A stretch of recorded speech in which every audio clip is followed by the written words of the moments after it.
Big up yourself, Uganda. Subi, love you. Out. Bobby Wine for president.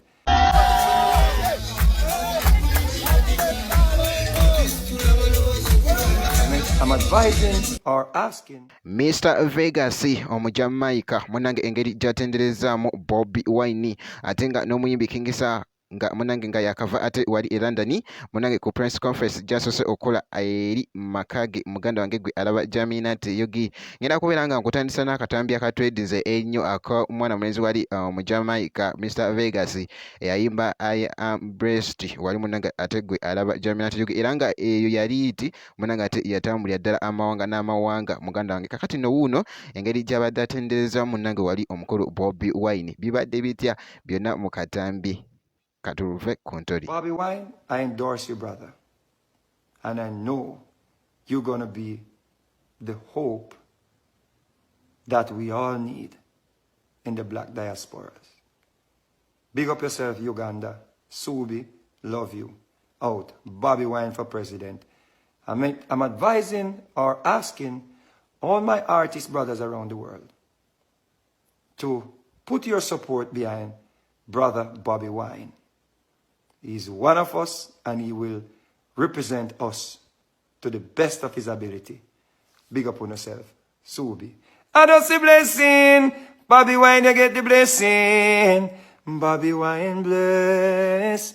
Uganda, you're blessed. Don't know. See you soon, President Bobby Wine. Put it in the universe. Bless up.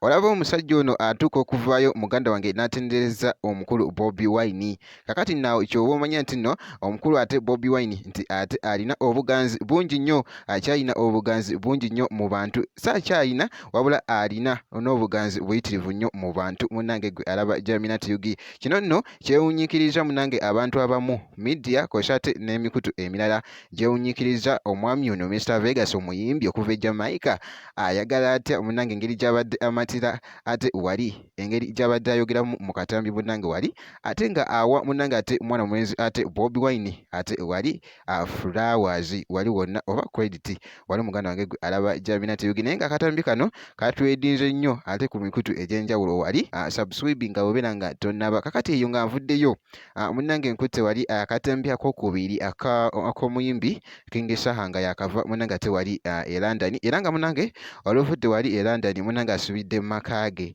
era nga press conference gyasoose okukola era yeeyo nga bw'ogiraba munnange bakira obwedda nga ali mu kuzinamuko luli oluyimba nti no Ssebo Kabaka muganda wange gwe alaba Jaminat Yogi kibadde kitambulira ddala bulungi nnyo okamala ko obumazi kana akatambi katwedinze nnyo ate wali ku mikutu egy'enjawulo nga era bw'olaba.